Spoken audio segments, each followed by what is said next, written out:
Hello friends, welcome to నవలా హృదయం. ఈ వీడియోలో మనం వసంత శిశిరం నావెల్ నెక్స్ట్ పార్ట్ చూడబోతున్నాం. కథలోకి వెళ్ళిపోదాం రండి. కోటి ఆశలతో కొండంత సంతోషంతో తనవాడైన హరి కోసం గదిలో ఎదురు చూస్తోంది సీత. అతడు రావడమే వెళ్లి సంతోషంగా అతడిని హత్తుకోగా అతడు ఆమెను దూరం జరిపి చెంపపై కొడతాడు. ఆ పరిణామానికి విస్తుపోయి కన్నీరు నిండిన కళ్లతో చెంపపై చేయి పెట్టుకొని మరీ చూస్తూ నిలబడిపోయింది సీత. ఆ శబ్దానికి పక్క గదిలో ఉన్న వసంత్, శిశిరలు ఉలిక్కిపడి ఇద్దరూ శబ్దం వచ్చిన వైపు చూశారు. అది మొత్తం ఒకే పూరి గుడిస అయినప్పటికీ మధ్యలో ఒక గోడ ఆ గుడిసెను 2 గదులుగా విభజించింది. అందువల్ల శబ్దాలు వినపడడం చాలా సహజం.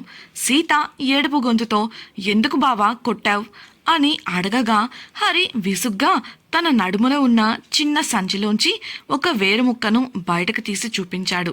సీత దాన్ని చూడగానే బింకంగా ముఖం పెట్టగా, నన్ను వదిలేసి ఒక్కదానివే చావాలనుకుంటావా? నువ్వు లేకుండా నేనేమవ్వాలే?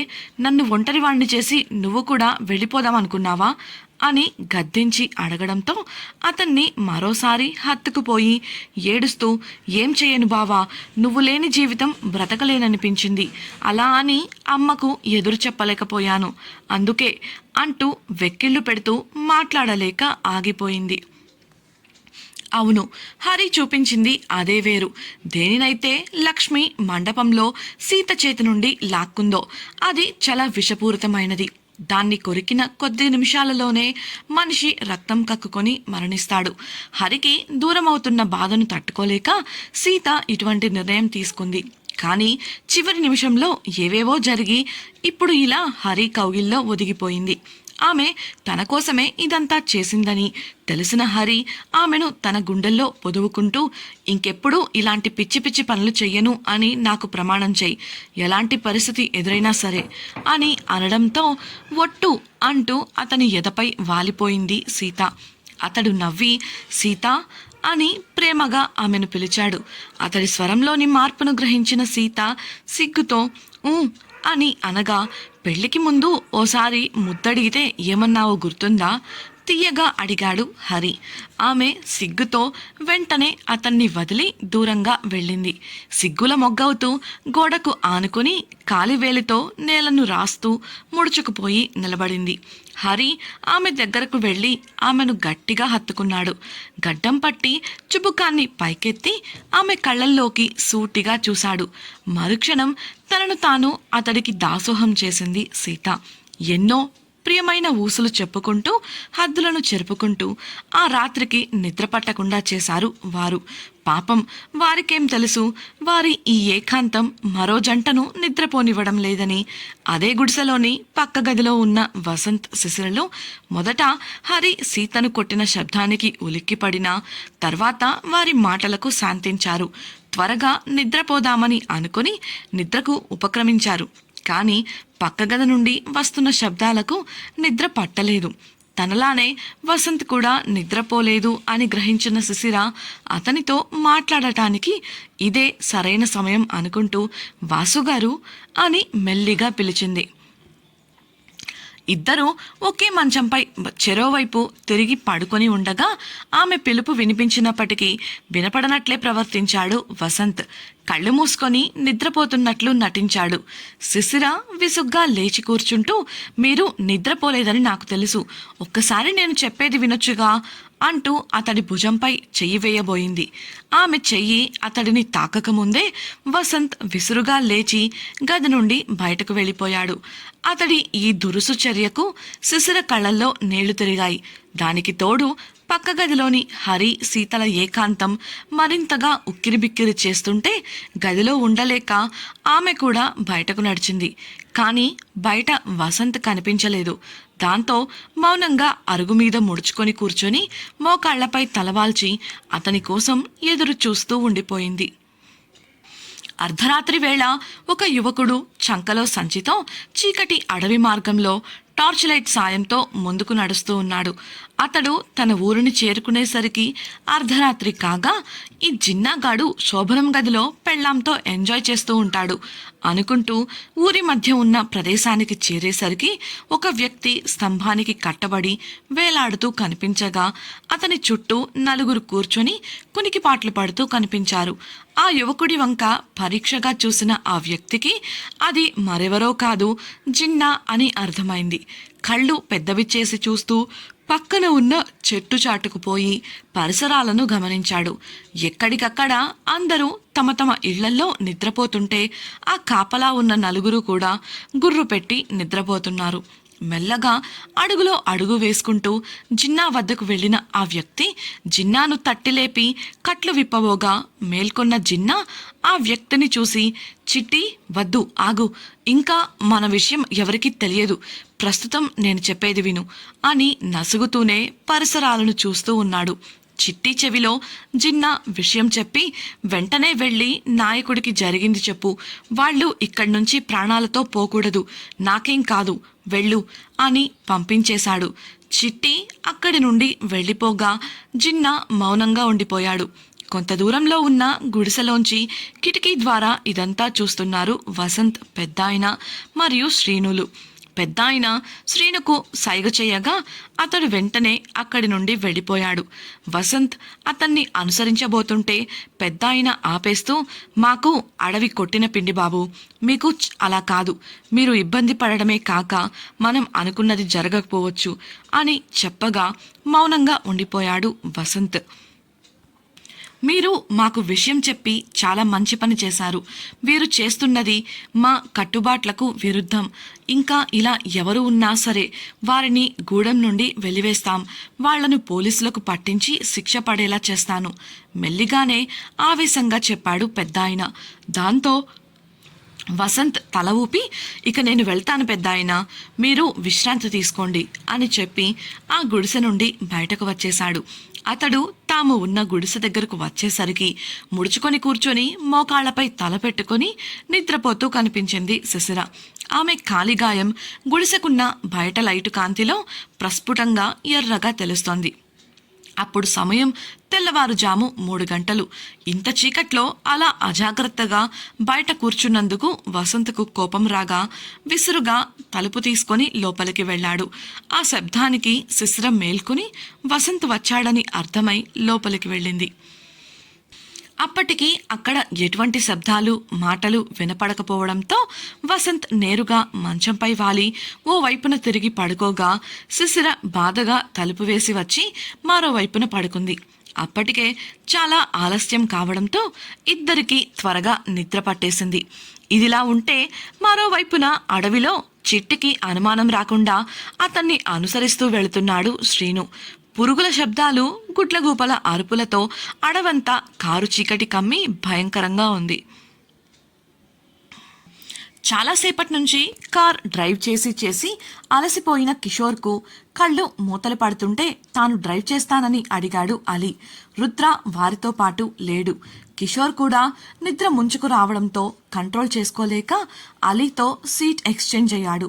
డ్రైవింగ్ సీట్లో ఉన్న అలీ ముందు ఆ ఫోన్ ఆఫ్ చేసి కాసేపు నిద్రపో, 2 రోజుల నుంచి నిద్రలేక ఎలా ఉన్నావో చూడు, వాడి అడ్రస్ దొరికింది కదా, వాడు కూడా దొరుకుతాడు, డోంట్ వరీ అని అనడంతో కిషోర్ కూడా మెడ రుద్దుకుంటూ ఫోన్ వంక ఫోన్ ఆఫ్లో పెడదామని చూశాడు. అతని ముఖం పూర్తిగా వాడిపోయి నీరసంగా కనిపించింది. ఫోన్ స్క్రీన్పై సమయం తెల్లవారుజామున 3:30 గంటలు అని కనబడగా దాని క్రింద 60 మిస్డ్ కాల్స్ అలాగే 50 మెసేజ్లు ఉండటం చూసి షాక్ అవుతూ చూడగా వాటిలో 90% వెంకటేశం నుండే ఉన్నాయి. మెసేజ్లను స్క్రోల్ చేస్తున్న కిషోర్కి ఒక మెసేజ్ కనిపించగానే కళ్ళు పెద్దవి చేసి చూస్తూ ఆనందం తట్టుకోలేక అలీ భుజంపై గట్టిగా చరిచాడు. అంత అకస్మాత్తుగా కొట్టేసరికి అలీ భయపడటంతో పాటు నొప్పికి విసుగ్గా, నీ అబ్బా ఏమైందిరా నీకు అని అడగ్గా, వాడు మన వసంత్ గాడు సురక్షితంగా ఉన్నాడురా అని ఆనందం పట్టలేక అన్నాడు కిషోర్. వాడు సేఫ్గా అడవిలో ఉన్నాడని మొన్నే తెలిసింది కదా, మళ్ళీ ఏంటి నీ నసా భుజం రుద్దుకుంటూ విసుగ్గా అన్నాడు అలీ. రేయ్ పిచ్చోడా, వాళ్ళిద్దరూ సురక్షితంగా ఒక గూడెంకు చేరుకున్నారట. ప్రస్తుతం వాన వల్ల దారులు మూసుకుపోయేసరికి తీసుకురాలేకపోయాను. మీరు వస్తే నన్ను కలవండి, రేపు ఉదయాన్నే వెళ్ళి తీసుకొద్దాం అని వెంకటేశం గారు మెసేజ్ చేశారు. కాల్స్ చేశారు కానీ నేను చూసుకోలేదు అని చెప్పగానే ఉత్సాహంగా, సూపర్ న్యూస్ మామా, అయితే ఇప్పుడు నేరుగా ఆయన ఇంటికి వెళదాం, ఎలాగో మనకి వాడి అడ్రస్ కూడా దొరికింది కదా, ఆయన సాయంతో త్వరగా కనిపెట్టొచ్చు అని అన్నాడు అలీ. సరే పోనీ అంటూ తృప్తిగా కళ్ళు మూసుకొని వెనక్కు వాలాడు కిషోర్. వాలినవాడు వాలినట్లే గురక పెట్టడం మొదలుపెట్టగా, చూడ్రా వాడు దొరికాడనగానే గురక పెట్టి మరీ నిద్రపోతున్నాడు అని నవ్వుకున్నాడు అలీ. 2 రోజులుగా వసంత్ వాళ్ల కోసం చేసిన ప్రయత్నాల్లో కిషోర్ అసలు సరిగా తినలేదు, నిద్ర కూడా పోలేదు. అందుకే అలీ ఇలా అనుకుని నవ్వుకుని డ్రైవ్ చేస్తున్నాడు.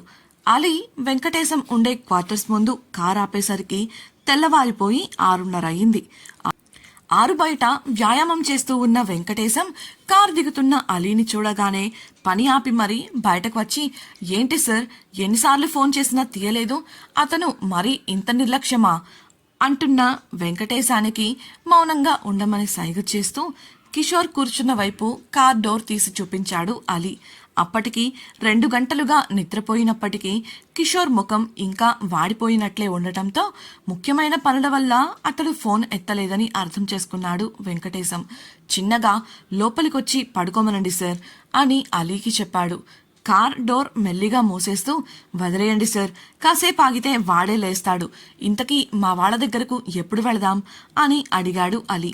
లోపలికి రండి అంటూ అలీని ఇంట్లోకి ఆహ్వానించి, ప్రస్తుతం రోడ్లకు అడ్డంగా పడిన బండరాళ్లను, చెట్లను తొలగించే పనిలో ఉన్నారు సార్, కొంత సమయం పడుతుంది, కానీ మీ వాళ్లకు ఎటువంటి ఢోకా లేదు, వాళ్ళు క్షేమంగా తండా నాయకుడి సంరక్షణలో ఉన్నారు, రోడ్లు క్లియర్ అయితే వెళ్ళిపోవచ్చు అని వివరించాడు వెంకటేశం.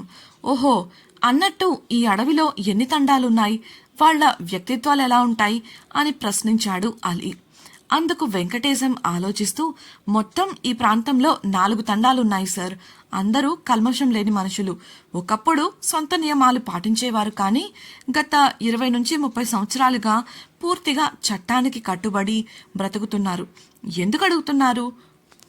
కారణం తెలుసుకోవచ్చా? అనుమానంగా అడిగాడు ఆయన. అలీ, మా విచారణలో మాకొక యువకుడి వివరాలు తెలిసాయి, ఫామ్ హౌస్ దగ్గర అనుమానాస్పదంగా తిరుగుతూ మా వాళ్ల గురించి వివరాలు తెలుసుకొని వెళ్ళాడు. అతని గురించి విచారించినప్పుడు ఈ అడవిలోనే ఉండి ఒక తండాకు చెందిన వాడని తెలిసింది. వాడిని పట్టుకుందామని వస్తుండగా మీ మెసేజ్ చూశాము. వెంకటేశం భార్య కాఫీ ఇవ్వగా దాన్ని అందుకుంటూ చెప్పాడు అలీ. ఏ తండా అని మీకేదైనా తెలుసా? ఆసక్తిగా అడిగిన వెంకటేశంకు అది తెలియదు, కానీ గిరిజనుడు అని మాత్రం తెలిసింది సమాధానమిచ్చాడు అలీ. అలా అయితే 4 తండాలు వెతకాలేమో, పోనీ అతని వివరాలు ఇంకేదైనా తెలుసా అని వెంకటేశం ప్రశ్నించడంతో ఆలోచనలో పడ్డాడు అలీ. గబుక్కున ఏదో గుర్తొచ్చి కాఫీ కప్ బల్లపై పెడుతూ, ఒక్క నిమిషం అంటూ తన జేబు నుండి ఫోన్ను బయటకు తీశాడు. అందులో ఏదో వెతికి, ఈ వీడియో చూడండి, అతడు ఫామ్ హౌస్ పరిసరాల్లో తిరుగుతున్నప్పుడు రికార్డ్ అయిన సీసీ ఫుటేజ్ ఇది అంటూ ఫోన్లో వీడియో ప్లే చేస్తూ ఫోన్ను వెంకటేశం చేతికి అందించాడు. వీడియో ప్లే అవుతూ ఉండగా జిన్నా వాచ్మెన్ దగ్గరకు రావడం, మాట్లాడటం చూసిన వెంకటేశానికి అతన్ని ఎక్కడో చూసిన గుర్తు అనిపించింది. ఆలోచిస్తూనే, ఇతన్ని ఎక్కడో చూసినట్టుంది కానీ సరిగ్గా గుర్తుకు రావడం లేదు అన్నాడు వెంకటేశం. అతడు ఆ మాట అనడమే అలీ ఆసక్తిగా, కొంచెం గుర్తు చేసుకోండి సార్, మాకు వీడితో చాలా పనుంది అంటుండగానే, అయ్యా అంటూ గుమ్మంలోంచి ఒక పిలుపు వినపడింది. ఎవరా అనుకుంటూ తల తిప్పి చూసిన వెంకటేశానికి ఒక గిరిజనుడు కనిపించగా, రారా గోపి, ఏంటి ఇంత ఉదయాన్నే వచ్చావు, ఏదైనా వార్త, ఇంతకీ మా వాళ్ళెలా ఉన్నారు అంటూ ప్రశ్నల పరంపర కురిపించాడు వెంకటేశం. అతడి భార్య గుమ్మంలో రొప్పుతూ నిలబడిన గోపీని చూస్తూ, కాస్త ఆగండి, వాడిని కాస్త ఊపిరి తీసుకొనివ్వండి, గోపి ముందు వచ్చి ఈ మంచినీళ్ళు తాగి కూర్చో అంటూ నీళ్ల చెంబు అందించింది.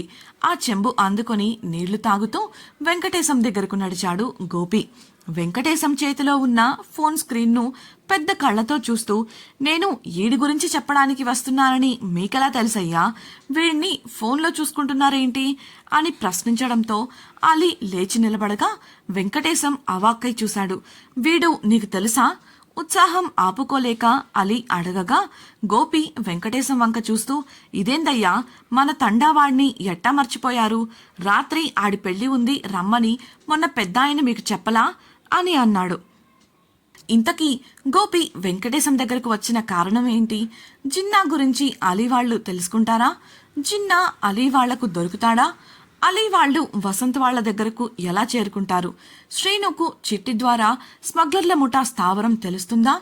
స్మగ్లర్లు దొరుకుతారా? తెలుసుకోవాలనుకుంటున్నారా? అయితే ఛానల్ను సబ్స్క్రైబ్ చేసి వసంత శిశిరం రాబోయే ఎపిసోడ్స్ని వినేయండి. అలాగే మీకు ఈ వీడియో నచ్చినట్లయితే లైక్ చేసి మీ సన్నిహితులతో షేర్ చేయండి. మీ అభిప్రాయాలను మాతో పంచుకోవడం కోసం కామెంట్ సెక్షన్లో తెలియజేయగలరు. ఇట్లు మీ నవలా హృదయం team. Thank you for listening.